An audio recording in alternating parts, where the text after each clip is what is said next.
सोमवार भगवान शंकरांचा सर्वात प्रिय दिवस का आहे? श्रावण आणि भोलेनाथांचा संबंध काय आहे? धार्मिक पौराणिक महत्त्व जाणून थक्क व्हाल. भगवान शिव ज्यांचा उल्लेख जरी झाला तरी मनःशांती मिळते, त्यांचे नामस्मरण केल्यास अवघे जीवन मंगलमय होतं. सध्या सर्व शिवभक्तांना उत्सुकता आहे ती म्हणजे श्रावण महिना कधी सुरू होणार याची. कारण धार्मिक मान्यतेनुसार श्रावण महिना आणि सोमवारचा दिवस हा भगवान शंकरांना अत्यंत प्रिय आहे. हिंदू धर्मात भगवान शिव हे संवार आणि परिवर्तनाचे देव मानले जातात. शिवांना महादेव, शंकर, भोलेनाथ, नीलकंठ, महेश, रुद्र, पशुपतीनाथ अशा अनेक नावांनी ओळखलं जातं. अशात अनेकांना प्रश्न पडतो की सोमवार हा भगवान शिवाचा सर्वात प्रिय दिवस का आहे? श्रावण आणि भगवान शिव यांचा संबंध काय आहे? पौराणिक, धार्मिक आणि भावनिक महत्त्व जाणून घेऊ. भगवान शिवांना सोमवार प्रिय का मानला जातो? धार्मिक मान्यतेनुसार सोमवार हा दिवस चंद्रदेवाशी म्हणजे सोम संबंधित मानला जातो. पुराणानुसार चंद्रदेवाला दक्ष प्रजापतींच्या शापामुळे तेज कमी होऊ लागलं. त्यावेळी चंद्रदेवाने भगवान शिवांची कठोर तपश्चर्या केली. त्यांच्या भक्तीवर प्रसन्न होऊन शिवाने चंद्राला आपल्या जटांवर स्थान दिलं. त्यामुळे शिवांना चंद्रशेखर हे नाव प्राप्त झालं आणि सोमवार हा दिवस शिवपूजेसाठी अत्यंत शुभ मानला जाऊ लागला. याशिवाय सोम या शब्दाचा अर्थ शांती, शीतलता आणि अमृत असा होतो. शिव हे शांत, करुणामय आणि कल्याणकारी देव असल्याने सोमवारचा दिवस त्यांच्या उपासनेसाठी विशेष महत्त्वाचा मानला जातो. सोमवार हा दिवस चंद्रदेवाशी असलेल्या त्यांच्या विशेष संबंधांमुळे आणि धार्मिक परंपरेमुळे शिवभक्तांसाठी अत्यंत पवित्र मानला जातो. श्रद्धेने आणि भक्तिभावाने केलेली शिवपूजा मनाला शांती, आत्मविश्वास आणि सकारात्मक ऊर्जा देणारी मानली जाते. श्रावण महिना भगवान शंकरांना प्रिय का आहे?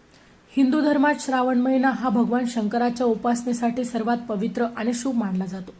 वैदिक पंचांगानुसार 2026 मधील श्रावण महिना 13 ऑगस्ट 2026 रोजी सुरू होईल आणि 11 सप्टेंबर 26 रोजी संपेल.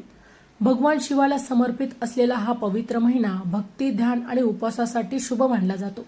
या महिन्यात शिवभक्त उपवास, रुद्राभिषेक, जप, दान आणि शिवपूजा करतात. पण श्रावण महिनाच भगवान शिवाचा इतकं प्रिय का मानला जातो यामागे अनेक पौराणिक आणि धार्मिक मान्यता आहे. समुद्र मंथन आणि नीलकंठाची कथा पुराणानुसार देव आणि दानवांची समुद्र मंथन केले तेव्हा सर्वप्रथम हलाहल विष बाहेर आलं. हे विष इतकं प्रचंड घातक होतं की संपूर्ण सृष्टी नष्ट होण्याचा धोका निर्माण झाला.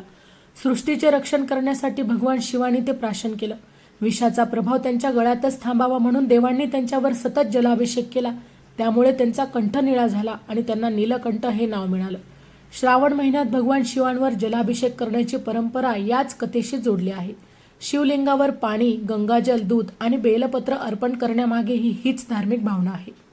श्रावण, निसर्ग, भगवान शंकराचं विशेष नातं. श्रावण महिना पावसाळ्याच्या मध्यात येतो. निसर्ग हिरवागार होतो आणि जलस्रोत भरून वाहू लागतात. पौराणिक मान्यतेनुसार भगवान शिवाला जल अत्यंत प्रिय मानलं जातं. त्यामुळे या काळात जलाभिषेकाला विशेष महत्त्व प्राप्त होतं. पाऊस, नद्या आणि निसर्गातील नवचैतन्य हे शिवतत्वाशी जोडलं जातं. श्रावणी सोमवारचे महत्त्व. धार्मिक मान्यतेनुसार श्रावण महिन्यातील प्रत्येक सोमवारी अत्यंत शुभ मानला जातो. या दिवशी भगवान शिवाची पूजा, व्रत आणि रुद्राभिषेक केल्यास मनोकामना पूर्ण होतात अशी श्रद्धा आहे. विशेषतः विवाह, संतती, आरोग्य, करिअर आणि आर्थिक प्रगतीसाठी अनेक भाविक या दिवशी उपवास करतात. देवी पार्वतीला मिळाले शिवपती. धार्मिक मान्यतेनुसार देवी पार्वती यांनी भगवान शिवांना पती म्हणून मिळवण्यासाठी कठोर तपश्चर्या केली. त्यांच्या तपामुळे प्रसन्न होऊन भगवान शिवांनी त्यांना स्वीकारलं. त्यामुळे श्रावण महिना शिवपार्वतीच्या अखंड प्रेम, निष्ठा आणि वैवाहिक सौख्याचं प्रतीक मानला जातो. शिवपूजेचे विशेष धार्मिक महत्त्व. मनःशांती आणि सकारात्मक ऊर्जा. वैवाहिक जीवनातील अडथळे दूर होतात अशी श्रद्धा आहे. करिअर आणि व्यवसायात प्रगती होण्यास देखील मदत होते. आरोग्य, सुख, समृद्धी आणि कुटुंबाचं कल्याण लाभतं. आध्यात्मिक आणि प्रगतीसाठी हा महिना अत्यंत फलदायी देखील मानला जातो. श्रावणात भगवान शिवांना नक्की काय अर्पण करावं? तर श्रावणात शुद्ध जल आणि गंगाजल, बेलपत्र, दूध, दही, मध, तूप आणि साखर याचं पंचामृत, धतुरा आणि आकाची फुले म्हणजे परंपरेनुसार पांढरी फुले, भस्म आणि चंदन. माहिती आवडली असेल तर अवश्य शेअर करा. अशाच प्रकारची नवनवीन अध्यात्मविषयक माहिती ऐकण्यासाठी आमच्या चॅनलला अवश्य सबस्क्राईब करा. पुन्हा भेटू अशाच एका नवीन माहितीसह. तोपर्यंत श्री स्वामी समर्थ.